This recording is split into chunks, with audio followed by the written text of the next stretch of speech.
All right, welcome everyone. We're Semblance of Sanity. I'm Caleb. I'm Jacob. And we're here for Made in Abyss, Season 2, Episode 5. Wait a second. Chotomiti. Chotomiti! She's alive? Nani? Oh boy. I am very, very excited about this because, one, this is show basically saying, fuck you, we can do whatever we want. But two, Yes. oh no, the show can do whatever it wants. The hurt is coming. Fuck. Yeah. I think that there's an element of this that has me excited because I've distanced myself from how long ago it was that, season 1 came out. You're okay having those old wounds get reopened? No, because they're scarred now, They're never gonna heal. They're just there. Mm-hmm. But I can laugh at them because they're a funny story now. Look, trauma! Shared trauma, look! Oh, man. That's your treasure, Nanachi. So, that means that Nanachi is going to get hurt. Emotionally. You don't say. Yeah. Yeah, I think that's happened already, and it's going to get worse. It's gonna get worse. It's gonna get a lot worse. But we've met the prequel crew. We have. A bunch of them are now just residents of the Hollow Village. And cool. Riko is the overseer. Is connected to this old thing. black miasma kind of like system that governs the whole, management of value and all that. And the way that she was interacting with the black slime things almost felt like Daenerys, Mother of Dragons, kind of like you are my children kind of situation. Oh, sure. Like it doesn't seem like something that I would not have said Daenerys. I'm like, I kind of got the Ghost in the Shell kind of vibes of the literal stuff. No, definitely that as well. She's jacked into the Matrix, I wouldn't expect someone that still looks humanoid to seem to have this kind of relationship from what we've seen so far with the slime value equalizing force in the abyss. Right, which means that there's something more going on here. And so for now, let's have the prequel crew and the current crew talk it out a little bit. Yep. Let's share some info. And Reg, you need to get back and tell them all the stuff that you learned. About that's Faputa a bit important. Yeah. So, y'all, without further ado, let's get into this. Oh, it is Mitty, yeah.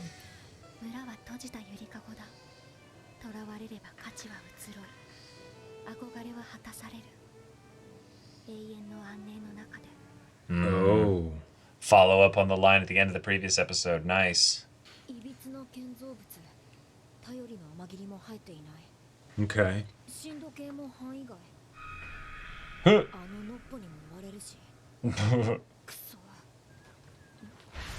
Oh!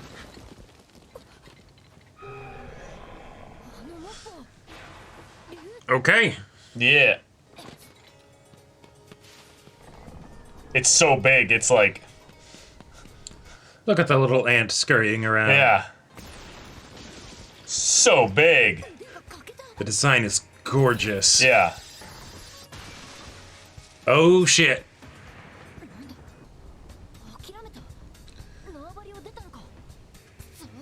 No, look what's coming below you. Oh. Okay.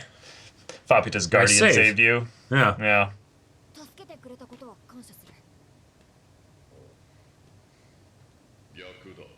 Whoa. Ah. I love the voice. Uh-huh.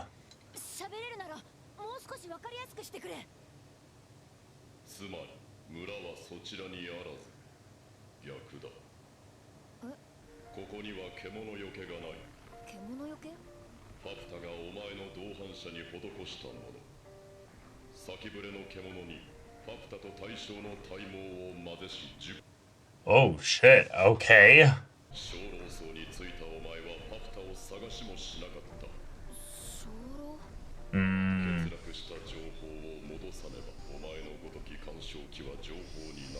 Okay. Interference units. Yeah, we're like cousins. They keep the abyss in check.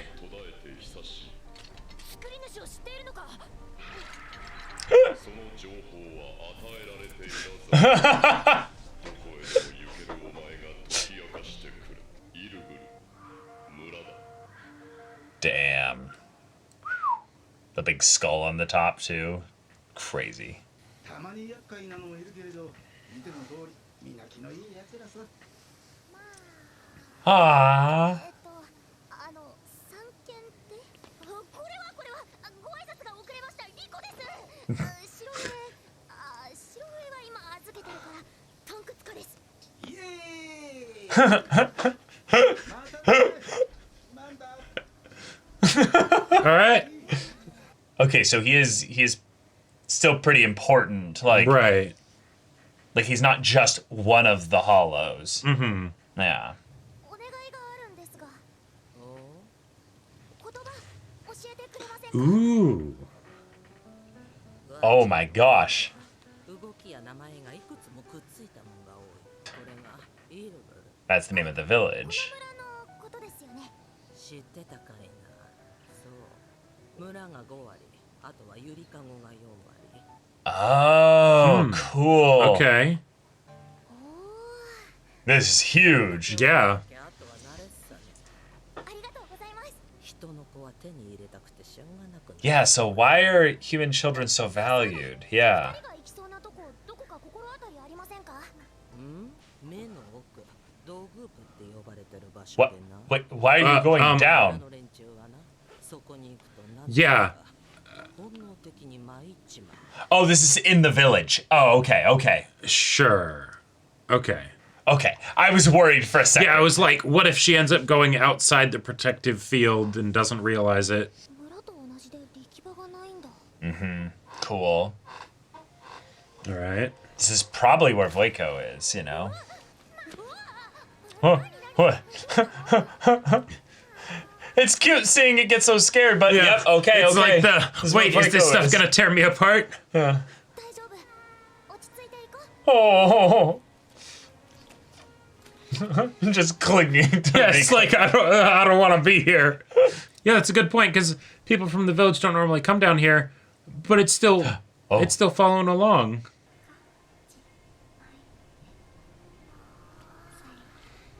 Different language. Okay. God, the music is so good. 慣れ果てじゃない。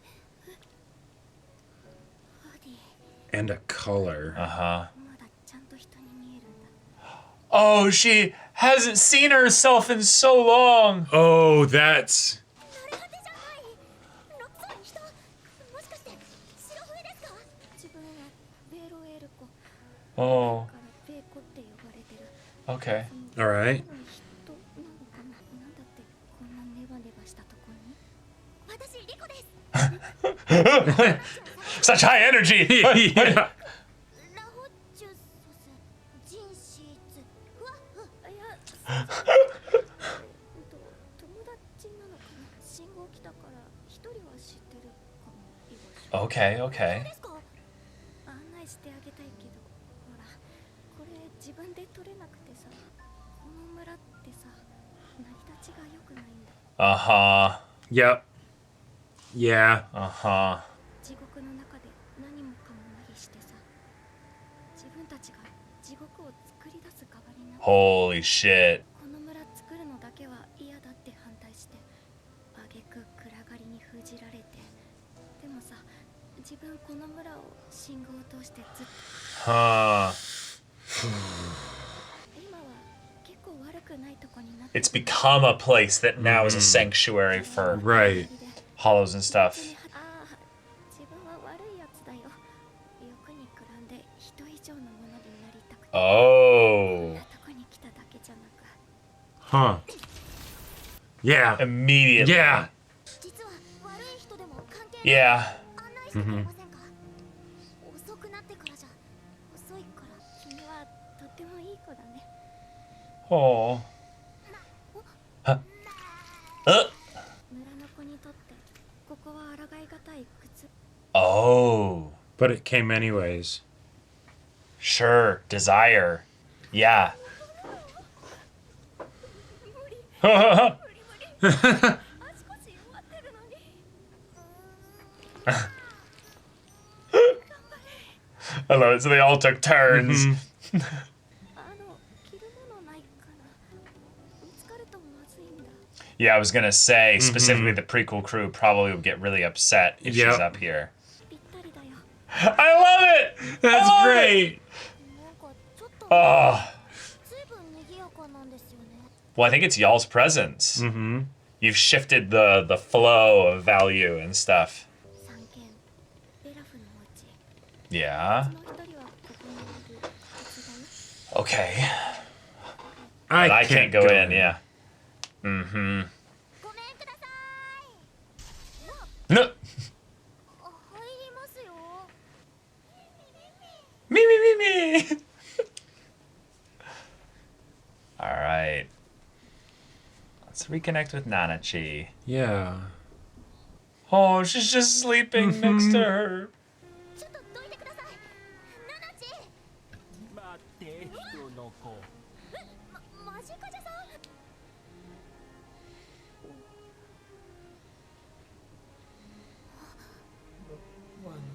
バルファムホテ Who's crying? Oh. ブローソこんにちは私ベラフ Oh. お前は何をしてきた私ナナチを探し。 Why is Nanachi not waking up? そのふわふわ Oh. 自分自身売りさばいた Wait, what?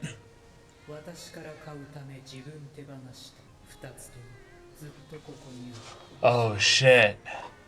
レゾーチカジャミーティがそんなに大事って知らなくてナナチにここを教えたよミーティはいくら吸ってもなくならないベラフの一番のお気に入り Oh, God. ベラフにとってはいつもの Fuck. でも今は煙吸って寝かされてるびっくり。 Oh. あの時一緒に。 Yeah, you've never met her. Yeah. Yeah. 覚えてるよ。 Uh huh. ありがとね。ミーティ。 It is you. 人の子ミーティ知ってるのか仮面の男連れてきた Uh huh. 黎明鏡な Yeah, of course. どうしても欲しかっただがあらゆる対価もってしても Oh. 対価を払いイルブルに産んでもらった724本の手足すべて Holy shit. 感覚器の一部魂までも写し取ったその時点の Oh, so it's not. Ah, So that Mitty was destroyed. gotcha. 君の全身であれば今すぐ No, see, this is the thing. Yeah. Because it doesn't Belaf doesn't value Nanachi the same way as Mitty. たっぷり育てた髪の毛と毛の爪を5つ今身につけてる装備全部ってどうですか？確かに欲張りすぎたじゃあけどそれじゃ Yeah. Back and forth haggling. 両目か両足か Oh, God. の半分かこれ以上は譲らない私欲しいが欲張らない Revisit this deal. Revisit this Yeah, deal. maybe think on it. Yeah. 選んで欲しい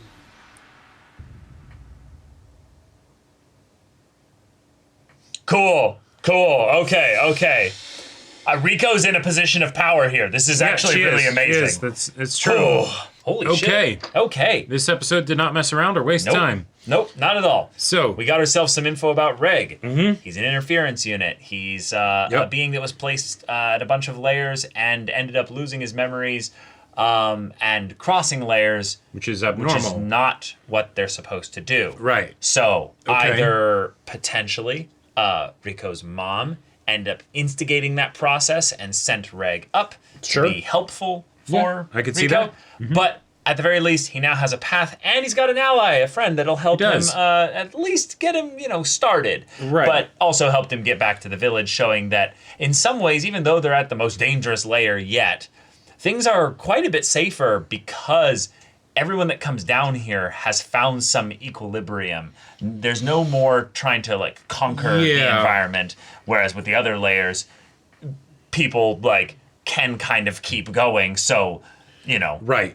Yeah. And we got the confirmation, even though it wasn't in exact detail, that yes, this town was started by the prequel crew. Yep. And it was started in a rather dark set of ways and circumstances. Not specifically telling us how, but but it was bad. Yeah, Voico's like, it was kind of fucked up. Yep, the way in which you would assume that if you have a bunch of humans that are down in a place like the Abyss and stuff, things can get barbaric pretty quick. But hey, things are fine now, right? Like they've got a pretty good thing going. It's also one where the actual will and reason for the village's existence is not necessarily one that was the original will for its creation. Sure. It still could be, and we have to then put some sus on pretty much every one of the prequel crew. Voico, Belaf, and Wazukian. And one of the things that's interesting is because... And Fapita as well. Right. And because these people are still around, right, even though they have, like, the hollow bodies and stuff, the usual conveniences that you would have in a situation like this where it's like, okay, yes, horrible things were done in order to make this happen. Right. But that was, 1,000 years ago. That was 500 years ago. It was a long time ago. The people who did those things are dead and long gone, and so it's you don't have the skeletons in the closet coming back, right? Whereas you could, but it's just that it wouldn't quite be in the same fashion. Whereas in this situation, it could literally be that, like, the barbaric stuff that happened to make this village be able to exist, maybe if, Voico ends up getting discovered, then suddenly Belaf becomes real scary and is like, nope, you're going back where you came from. Why the fuck did you ever leave? Right? Like, and I feel like it's only a matter of time before that happens, because if I were to think about where the show is setting us up to have emotional damage, it would be there. Someone is going to abuse the value mechanic, and because Voico is not there, I'm guessing the punishment system is not going to go about. Yeah. So someone is going to try and do something, and because recently something happened, or multiple times happened, in ways that were trying to go after Riko, and by extension Menya and all that. Yep. They might have that kind of delayed and pushed back for a little bit. But to say nothing of what's happening with Nanachi and Mitty. Exactly, but Nanachi's was one of her own choice. And what's interesting is because Nanachi saw... this is really fascinating here, but Nanachi saw Mitty as her Haku. Her treasure, right? Her perfect innermost desire and value, like the highest value. That overrode Belaf's.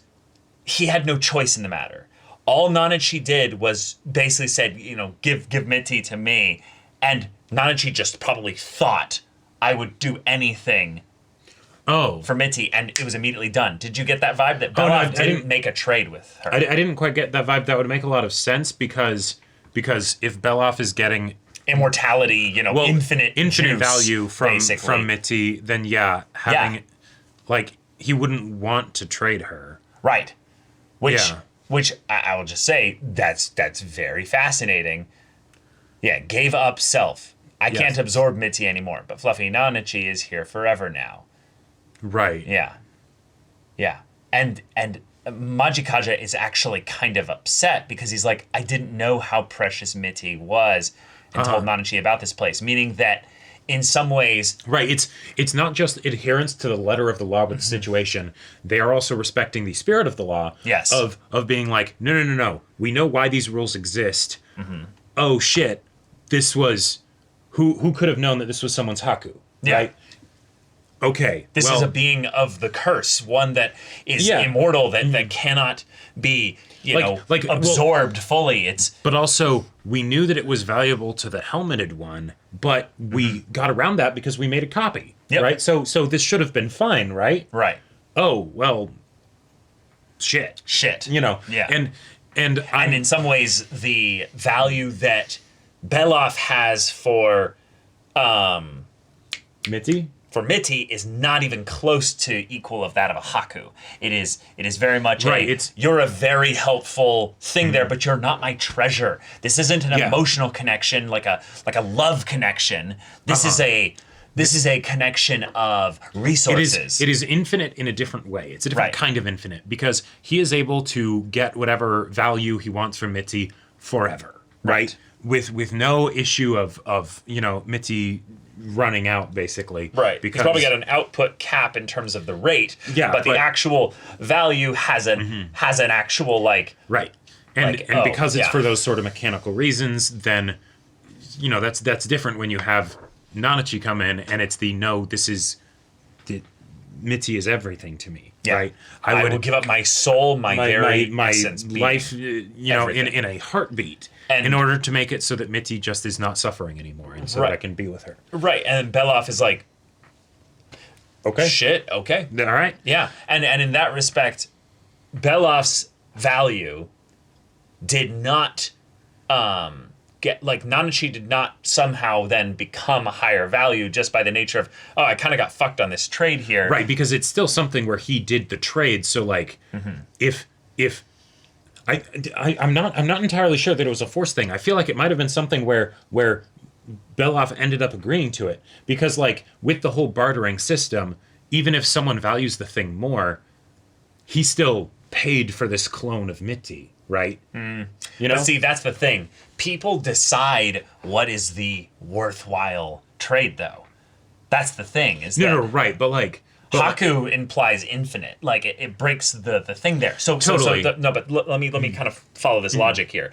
If you know what someone's Haku is, then you could theoretically say, no, keep upping the deal because this is obviously more valuable to you than it is to me. So I'm going to make sure it's worth more. Sure. But their system is one where I feel like they don't have the capability of altering their value on the fly to get a one-up on somebody else. Well, but also, I just realized why the way I was thinking about this is all wrong. Just because Beloff paid for Mitty, that doesn't necessarily apply because, in, say, Riko's case with Menya, Riko didn't pay for Menya, right? No. Like that's, there wasn't like some official transactional thing that's like, okay, Menya is now Riko's. Menya, it was that Riko values Menya and the value was, taken away, right? So maybe it's the difference in like whether you need to worry about damaging something's value to someone is like there's the amount that you value like a particular thing that you really enjoy, right? Like the one hollow that wanted like other things to be like piled on top of it, right? Yeah. It might value other things that aren't piled on top of it because they could be piled on top of it. Yeah, but that's different than this is a thing that is currently piled on top of me. And so I value it in that immediate present sense, right? So then, maybe it's something where all of a sudden it's just, it's it's a Haku situation. Yep. Yeah. Well, okay. Yeah. But also the fact that Riko coming into this world here, where apparently human children are very valuable, then going around being this source of incredible value, trying to make deals for things is kind of scary because I'm sure every single person or being in the village is looking at Riko like, salivating. If I could get my hands on like just a piece of you. Yep. And then Riko's like, oh, okay, right. I'm valuable. I have hair. I can give you my left fingernails, my left-hand fingernails. I could give you all my equipment. That's all stuff that's pretty good. And he's like, I was being greedy, but no. You have these three choices. I'll take one of these three things. And let's be real. From going from Riko entirely to both your eyes, both your legs, or half your internal organs, I'd say that's actually a pretty fair trade. That was not fair trade. That was a reasonable downgrade. Yes. Right. Like it wasn't just negotiating is working. Negotiating isn't working, and it isn't like scalping type negotiation, right? Where it's like okay, sure, I'll downgrade it a little bit. No, Beloff was actually like, yes, that's right. I'll check myself. This is actually what I think would be like an equivalent exchange. Right. But still, maybe think on this one, Riko. Yeah. Also, just the idea of there being this setup for Waco where she's in a position where this is like a punishment. This is like I tried to become something more than human, Sure. and thus I am here. But also, wait, isn't everybody up there hollows? Yeah, I get the So feeling. what does more than human mean if not hollow? And were you actually just the scapegoat that they used because they're like, okay, hey, everyone's starting to be barbaric down here. We need some sort of system set in place to keep people from doing shit, but none of us want to do it. So, yeah, we'll have you be the one, you know? Kinda, yeah. I also think that they might have needed the initial rolling of the stone for some value to be put into place before this system could be one that they controlled. Because I Okay. still feel like the value system is something that's not innately the sages. Like, it's just something Sure. that they're realizing exists, and they're like, Yeah. oh, shoot, we can tap into this. And Right. Waco is their, like, I don't know, It's the, Voico is the psychopath system. yes. Like, Yes. you know, Yeah, there you Yeah. go. if you've seen the show, you'll know even more why that's relevant. But it works really well. Why it works really well. And if you haven't seen the show, I'm not going to spoil it for you. Yeah. But yeah, It's basically something where there's an anchor put in place and things are now tethered to it. But we don't know if Waco being out of that place presents problems for the system. I would Right. assume it does somewhat. But because the initial vibe that I had from the goop stuff being attached to like her back and whatnot was that was like sending her signals for like all of the different value stuff that's happening out there everywhere. right, that's why there was a little bit of a delay in Right. terms of the punishment system acting. But it also it actually, once we saw it up close, it seemed to be, and I'm not sure if it was all of them or just some of them. A large but it was, part of them, but, yeah. but a large part of them, at the very least, were not attached to her back or anything. They were attached to a collar, Yeah. keeping her there. Yeah. So while it's possible, and I think it might have been all of them, while it's possible that the collar also was giving her the information or whatever, I wouldn't be surprised if it was something where now she is no longer getting the data about Oh, yeah, definitely not. the value and stuff like that. No, definitely not. And if that's the case, what is the goop stuff going to do? Because if the goop stuff predates her and she ended up just being kind of like a convenient focus for the goop, right? What happens when the focus isn't there anymore? I want to throw out the idea that the goop is actually relatively new. Yeah? I actually think that the goop part having some kind of collective but also potentially individuality is actually really odd. Okay. The idea that, oh, we've seen hollows, right? Yeah. We understand how hollows come about. Mm-hmm. It's the natural transformation of the abyss. And we've also You lose your humanity. Yes. Yes. And we've also seen Mitties where you have, A double deuce. You know? a double dose where there's still an intelligence there, but it's reduced to goopy type stuff where, Right. like, I could see this being like a third stage or whatever of that. Well, I want to go back, and no, I don't want to go down that angle. Okay. What I'm more focusing on is the idea that if Mitty got basically the curse, and Nanachi basically went through that whole process, sans curse, Nanachi is the chosen one, the one that basically got the abyss's elements that are not tied to the curse. Okay. Yeah. So there's some stuff about the abyss that is not necessarily wholly bad.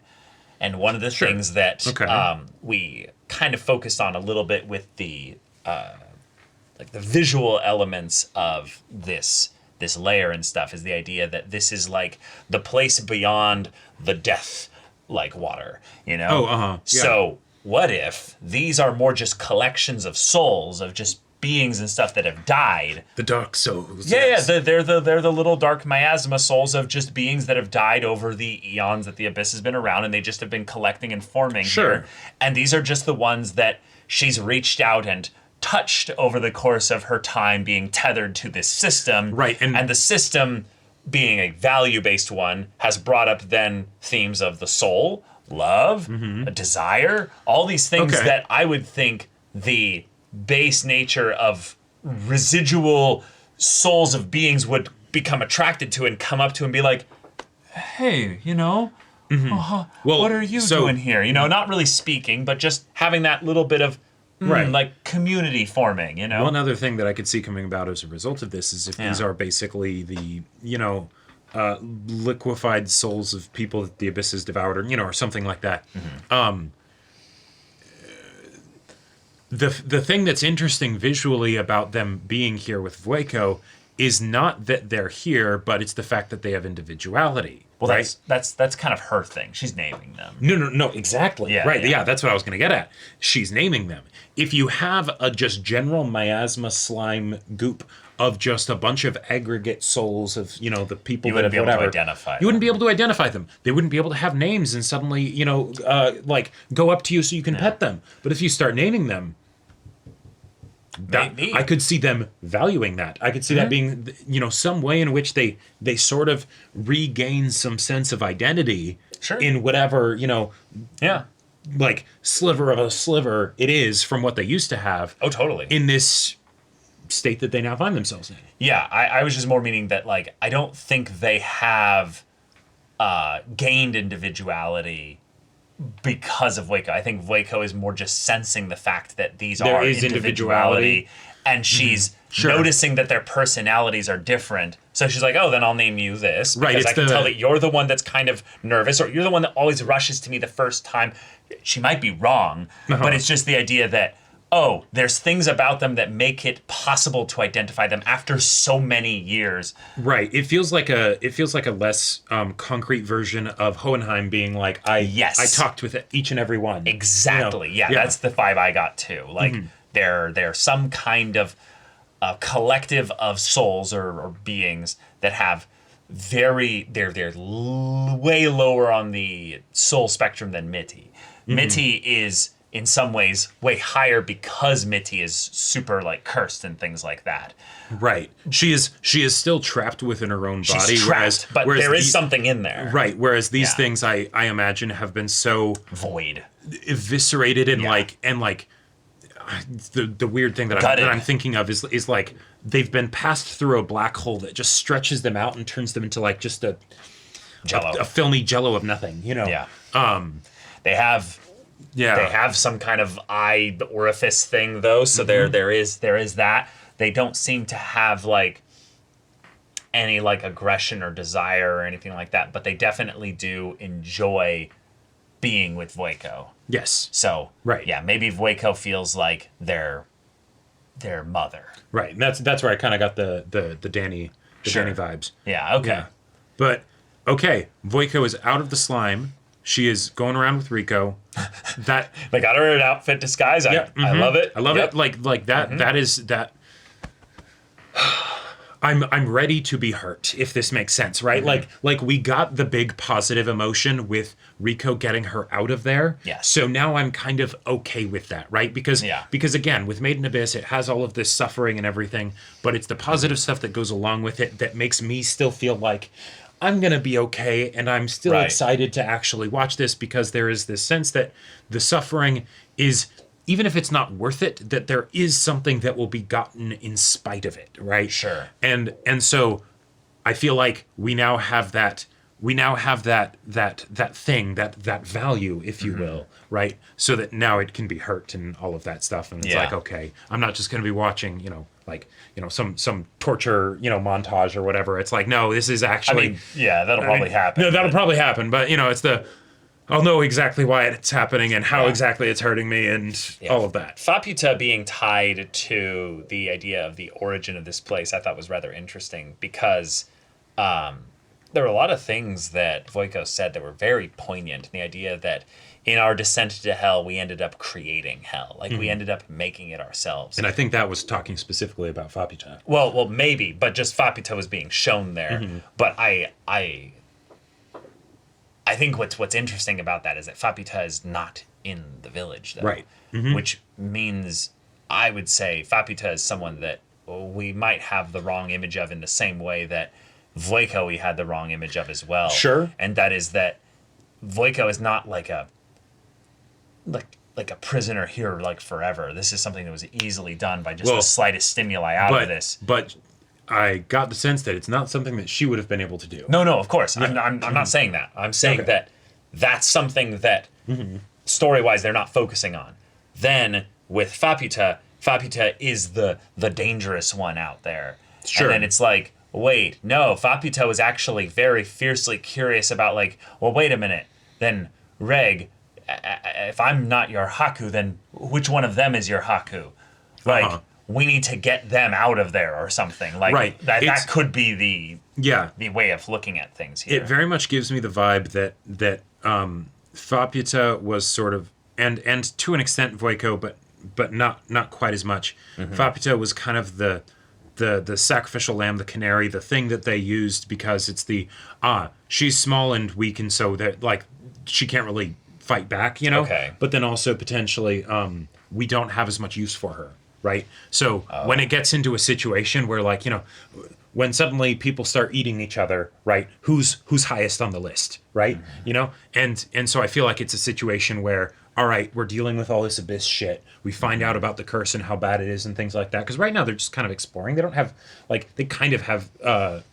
I think they did get some information that like bad stuff happens when you go back up, but like they wouldn't really understand it until they start to see it in the really bad examples of it. You know. I just realized something. Voiko's not a hollow. No. Well, why is that? Probably because she was put down here before everyone. Well, I mean, yeah, she was put down here before everyone else became hollows. But that doesn't make sense. That doesn't make sense. They're in the village. The village doesn't transform you. So why did the prequel crew become hollows? Well, See, if she was in the village for all this time, even if it was like a slow leaking thing where it's just you're in the layer long enough, eventually it happens. Yeah, that they literally are debunking that right now. Yeah, there's that, which I think they're debunking. There's the they created this field of immunity through some, you know, they figured out how to do it, and that took time. And before that happened, they all became hollows. Sure. Or they found, or maybe they found this place and it was all great, but then before then they had to become hollows, and then they found their way here. Right. So Waco describes the origins of this place as horrific. Voiko seems to be the one that's being the most used and abused in this situation here. But she also did say, whether because of internalized, you know, whatever trauma and all that complication and stuff, she did see herself as being at fault for it, in addition to everyone else. Yeah. Probably because of what happened with Faputa, I'm guessing. Probably, yes. I think that has something to do with it. You know, she either didn't defend her, couldn't defend her, or whatever. But if we take all that into consideration, you take all those factors, I think we're left with one thing that feels just slightly off. And that is that children, a human child, is extremely valuable. Where is the one human child located? Oh, yeah, that's a good point. Think about it. Yeah. Who benefits the most by Voiko being there? We don't know. But at the very least, Voiko being there was important to the prequel crew. Sure. Okay. You see where I'm going with this? All right, so here's what I'm thinking. Yeah. All right. Let's let our brains go off here. If I were to think about how Voiko would be helpful, and also why it would be important that she's a human child, not a hollow, some of the stuff that we've seen from the hollows, they are, well, okay, the hollows are very different from how they were in life. Yes. Not just because of their physicality, but the way that they act. Now, granted, they've been here for a long time, and they also had whatever the experience was of going down into the abyss and all the barbaric stuff that probably happened there. Yep. But that would seem to be the kind of thing that might make them not necessarily the best people to govern a value-based society. Possibly. Right? Yeah. But if you have a human child, right, that can be undamaged, if you will, right, then they can be the one that can essentially experience all of the gain and loss of value that then can be the arbiter, because they have some kind of framework that they can compare it to. But then what that ends up turning into is just her basically experiencing all the suffering of anyone that comes through here. Yeah. I don't think that she is making active decisions with this. I think she's just sensing it all happen. All right. I think that if anything, she and is then a directing focal, the muck to go out and do its thing. She's a focal point for it, But if anything, I don't think that she's making judgment calls in the moment. Sure. The being locked up for an eternity or however hundreds of years, however long it's been, in a dark place with a bunch of slime where you can't even remember what you look like or anything like that. Yeah. You don't just die of old age or anything. Right. I think it's more about that's already a fate worse than death. Right. I think that's already about forcing her to experience it versus decide on those things. Sure. Yeah. That's right. You don't actually need to have them decide the things in order for it to be. But awful. given how arbitrary people's value can be, what if someone's Haku was Waco being there doing that? Like it's the kind of thing where it doesn't make sense to me that Waco would be the arbiter in totality. It's more that I feel like she's making something be unlocked. Like she's making something be able to be tapped into. I think you're on the right track with that. But that means then that the trapping part is like psychological and or someone else's desire. Could be actively. I think when it comes to I could totally see that being the case. And maybe this isn't as important of a distinction, but I think when it comes to Haku, that's the kind of thing where you wouldn't really be able to have someone control what their Haku is. You know? I feel like that well, the thing that we had at the end of the previous episode and the beginning of this episode is that it can was change that you if you can get it. find something that changes everything and then your journey ends. Well, right, because if you actually get the thing that you want most, then okay, cool. That you don't have that isn't your motivating factor anymore, right? Like if so and you need new motivation, you need new whatever, and you might have one, you might not. Yeah. And the prequel crew stopped in this layer. They did not continue. Yep, and that could just be because, as far as why that happened, it could be because they found a place where the Curse of the Abyss is unaffected. And so it's like, oh, this is actually a good place that we can stay. finally have some peace. We can finally have some peace. It could be that they ended up discovering exactly how bad it gets when someone ends up ascending because they were curious or whatever, right? They used Fapita as an experiment. Who knows? Yep, I could totally And see then that they're being like, the case, oh, yeah. shit, that's real bad. Maybe let's not go any further down. We're actually kind of scared now, so let's just stay here. This We'll just seems stop at the this sixth seems layer. good enough, you know? Sure. There is a lot of interesting things about what Waco doesn't know, though. The idea of not knowing what the sixth layer is. Well, quite frankly, I was surprised.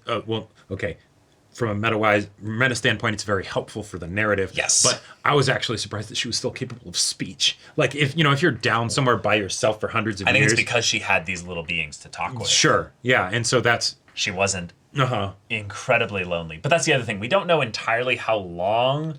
Right, but we know down here. We know it predates the village, and while maybe that village isn't that old, it certainly didn't just pop into existence out of nowhere, right? That's the other thing. Waco is being artificially kept at alive. this age. Well, not just that, but kept alive. Yes, absolutely. She isn't being able to eat or anything like that. Yeah. Yeah. Mm-hmm. Yep. So I'm very worried for Waco. I am very worried about just the prequel crew's existence and their distinctions of where they are in correlation to the village. We have some of them in the village. We have some of them out of the village. We have some of them in good standing in the village. We have some of them in bad standing in the village. Yep. We have right. We're already dealing with the abyss in general, which is cosmic eldritch horror type shit, right? Yeah. And then we also have the party split up. Many different ways. Ways. Things don't go well even when they are together. I feel like this is kind of bad. This is kind of bad. A bit of a recipe for disaster. And then meanwhile, Nanachi is her ghost has left the shell. It's. What would you trade if you had to choose between the three? What would you do? If it? I was Riko? Yeah. What was it? 2 eyes, 2 legs, and half your organs. Half your innards. Okay. Yeah. And I think there was a mention that you wouldn't die from the loss of the organs, but if you lose half your insides, that's you're going to be kind of like Mitty,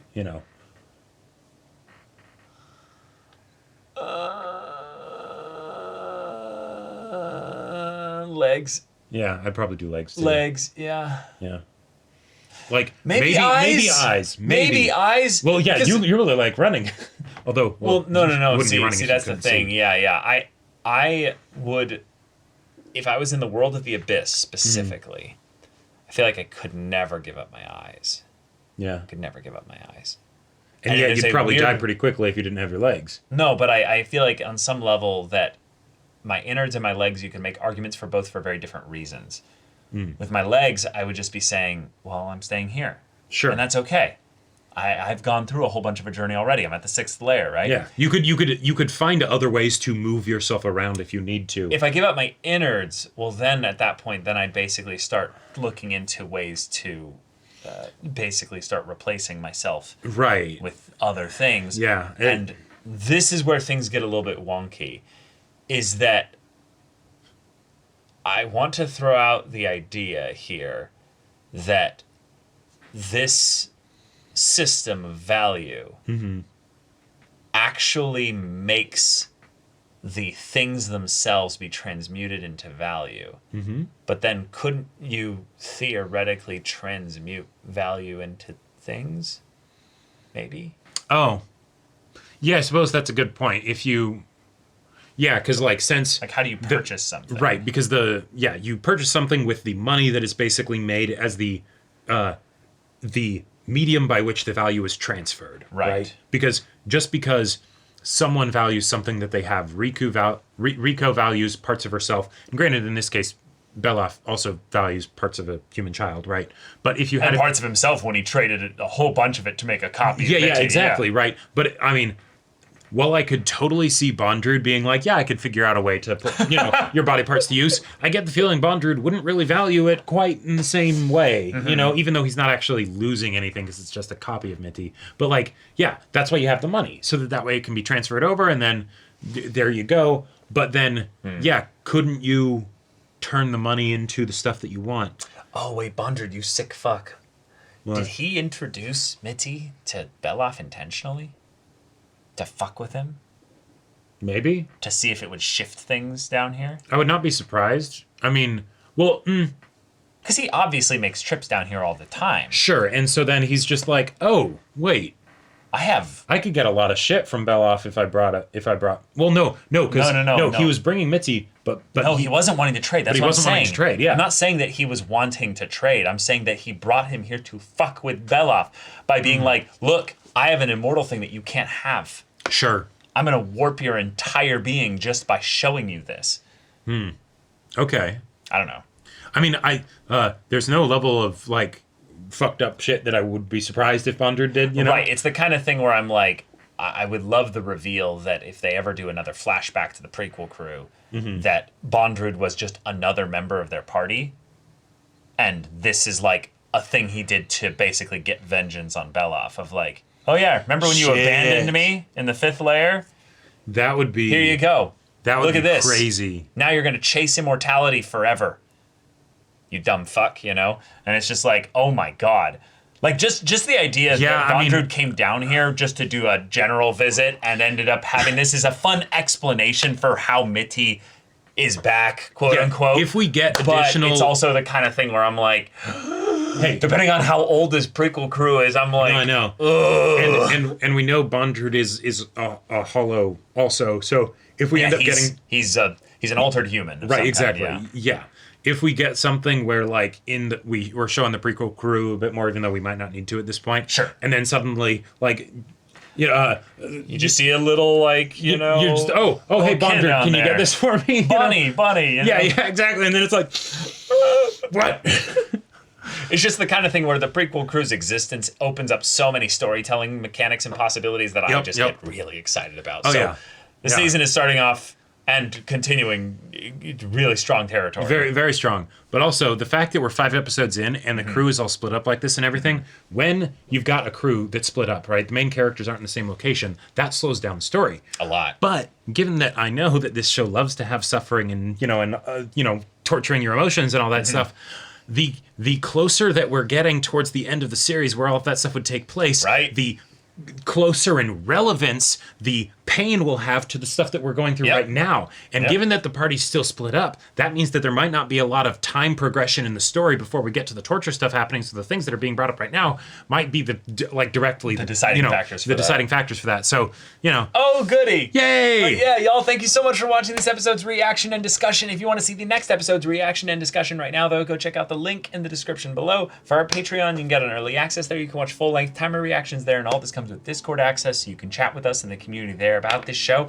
about anime in general, and also be sure to check out our Twitch channel. We stream every weekday. The info's in the description. Yes, if any of that interests you, we'll see you there. But until then, we're Semblance of Sanity. I'm Caleb, I'm Jacob. and we'll see you all Next time.